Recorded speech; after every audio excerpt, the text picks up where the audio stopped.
ಇದು ಒಂದು ಅತ್ಯಾಚಾರ ಪ್ರಕರಣ ದೊಡ್ಡ ಮಟ್ಟದಲ್ಲಿ ಹೋರಾಟಗಳಾಗ್ತಾ ಇದೆ ಸರ್ ಉಡುಪಿಯಲ್ಲಿ ಯುವತಿ ಅತ್ಯಾಚಾರ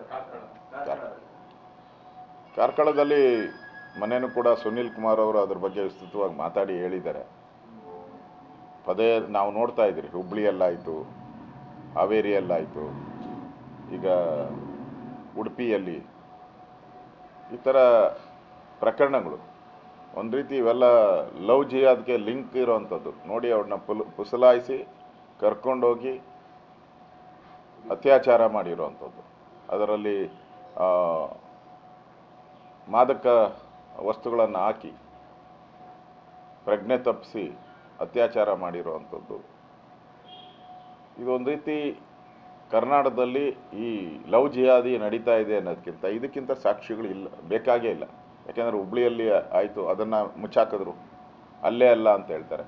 ಮತ್ತು ಇನ್ನೇನು ವಾಟ್ಸಪ್ ಕಾಲ್ ಮಾಡೋದು, ಅವ್ರನ್ನ ಬರ ಕೇಳೋದು, ಅಲ್ಲಿಂದ ಅವ್ರನ್ನ ಕಾರಲ್ಲಿ ಪಿಕಪ್ ಮಾಡಿ, ಕಾರ್ ಯಾರು ಕೊಡ್ತಾರೆ ಇವ್ರಿಗೆ?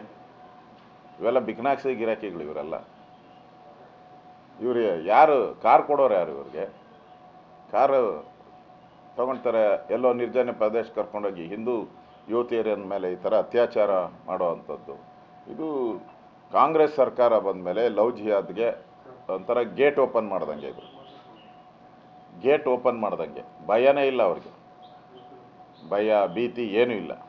ನಮ್ಮ ತಡೀತಾರೆ ಅನ್ನೋ ಭಯನೂ ಇಲ್ಲ, ಮತ್ತು ನಮ್ಮ ಮೇಲೆ ಏನು ಆ್ಯಕ್ಷನ್ ಆಗಲ್ಲ, ನಾವು ಅಲ್ಪಸಂಖ್ಯಾತರು ಇರೋದ್ರಿಂದ ನಮ್ಮ ಮೇಲೆ ಏನು ಆ್ಯಕ್ಷನ್ ಮಾಡಲ್ಲ, ಮುಚ್ಚಾಕ್ತಾರೆ ಕೇಸು ಅನ್ನೋ ಒಂದು ನಂಬಿಕೆ ಮೇಲೆ ನಿರಂತರವಾಗಿ ಈ ಥರದ ಲವ್ ಜಿಹಾದಿ ಕೆಲಸ ಈ ಸರ್ಕಾರದಿಂದ ಒಂದು ಕುಮ್ಮಕ್ಕಿನಿಂದ ಆಗ್ತಾ ಇದೆ ಅಂತ ಅನಿಸ್ತಾ ಇದೆ.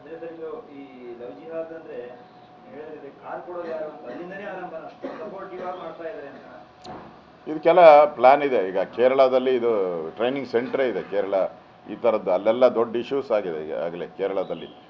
ಇದು ಸಿನಿಮಾನೂ ಕೂಡ ಬಂದಿತ್ತಲ್ಲ, ಒಂದು ಸಿನಿಮಾನೂ ಕೂಡ ಬಂದಿತ್ತು ಕೇರಳದಲ್ಲಿ ಈ ಲವ್ ಜಿಹಾದ್ ಬಗ್ಗೆ.